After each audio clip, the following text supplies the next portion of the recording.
अगर महाराष्ट्र की राजनीति में पावर का दूसरा नाम पूछा जाए, बारामती की पहचान किसी एक चेहरे से की जाए, अगर फैसले तेज, आवाज कड़क और राजनीति बेबाक हो, तो एक ही नाम सामने आता है, वो है अजित दादा पवार।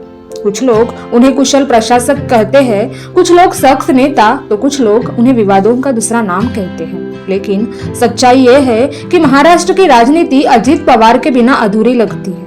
आज के इस वीडियो में हम जानेंगे अजित दादा पवार का पूरा जीवन, उनका राजनीतिक सफर, सत्ता, संघर्ष, विवाद और फैसले, और आखिर में उनकी राजनीतिक विरासत। तो ये वीडियो को अंत तक जरूर देखिए, क्योंकि यह सिर्फ एक नेता की कहानी नहीं, बल्कि यह महाराष्ट्र के राजनीति का इतिहास है। अजित दादा पवार का जन्म 22 जुलाई 1959 को महाराष्ट्र के अहमदनगर जिले का एक छोटा सा गांव देवळाली प्रवरा में हुआ। महाराष्ट्र के नेता शरद पवार के वो भतीजे थे, यानी राजनीति उनके घर की विरासत थी। उनके पिता अनंतराव पवार और उनकी माता आशाताई पवार। घर में राजनीति की चर्चा है, किसानों की बातें। अजित पवार बचपन से ही ग्रामीण महाराष्ट्र की समस्याओं को बहुत करीब से देख रहे थे। पढ़ाई में ठीक ठाक, लेकिन ज्यादा झुकाव काम, संगठन और लोगों से जुड़ाव में। यही वजह थी कि कॉलेज की पढ़ाई पूरी होने से पहले ही वे सामाजिक और सहकारी आंदोलनों से जुड़ गए। 1991 बारामती विधानसभा उपचुनाव, यही वो चुनाव था जहां अजित पवार ने पहली बार अपनी राजनीतिक ताकत दिखाई। उन्होंने जीत दर्ज की और बारामती से उनका रिश्ता सिर्फ राजनीतिक नहीं, भावनात्मक बन गया।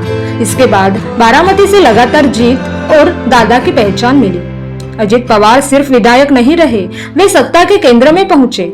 उन्हें मिले जल संसाधन विभाग, कृषि विभाग, ऊर्जा विभाग, वित्त मंत्रालय, योजना और ग्रामीण विकास।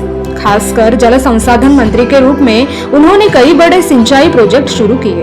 उनका काम करने का अंदाज साफ था, फाइल तुरंत, निर्णय तेज, अधिकारियों पर सख्ती। कई लोग डरते थे, कई लोग सम्मान करते थे, लेकिन एक बात तय थी, अजित पवार को इग्नोर करना नामुमकिन था।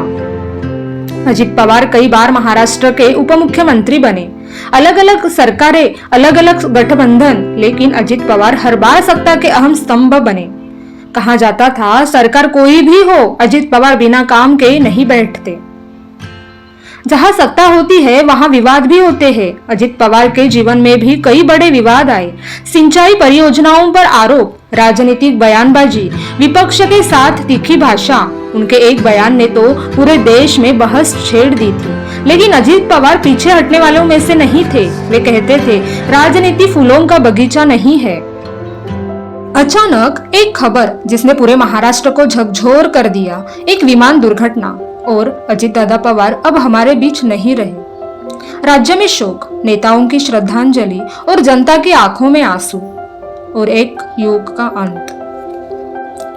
कभी कभी जिंदगी इतने तेज चलती है कि हमें समझने का मौका ही नहीं देती कि कौन कब इतिहास बन गया। जिस नेता को हम हर दिन न्यूज में देखते थे, जिस आवाज को हम विधानसभा में गूंजते सुनते थे, जिस चेहरे को हम सत्ता के केंद्र में देखते आए थे, आज वो सिर्फ यादों में रह गया। उनका जाना एक नेता का जाना नहीं था, वो एक सोच का जाना था, एक दौर का जाना था, एक ऐसे इंसान का जाना था जो फैसले लेने से कभी डरा नहीं, गलतियां भी की, विवादों से भी घिरे, लेकिन कभी पीछे नहीं हटे, क्योंकि वो जानते थे राजनीति में चुप रहना सबसे बड़ा अपराध होता है। बारामती की गलियों में आज भी उनका नाम लिया जाता है। दादा ने पानी लाया, दादा ने रास्ता बनवाया, दादा ने आवाज उठाई। आज दादा नहीं है, लेकिन उनके फैसले, उनकी मौजूदगी और उनकी छाप आज भी जिंदा है।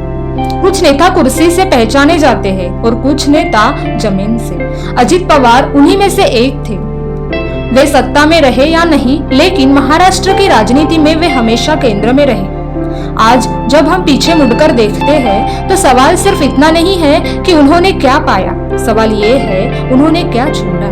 एक मजबूत राजनीतिक विरासत, एक ऐसी पहचान जिसे भुलाया नहीं जा सकता। शायद राजनीति उन्हें कभी माफ न करे, शायद इतिहास उन पर बहस करता रहे, लेकिन जनता उन्हें हमेशा दादा कहकर ही याद करे। अजित दादा पवार एक नाम नहीं, एक अध्याय, और आज हम उस अध्याय को बंद नहीं कर रहे, बस सम्मान के साथ उसे याद कर रहे हैं। नेता आते जाते रहते हैं, लेकिन वो असर छोड़ जाते हैं, वो हमेशा जिंदा रहते हैं। इस वीडियो के माध्यम से हम अजीत दादा पवार को श्रद्धांजलि अर्पण करते हैं। अजीत दादा पवार एक नाम नहीं, एक विरासत थे।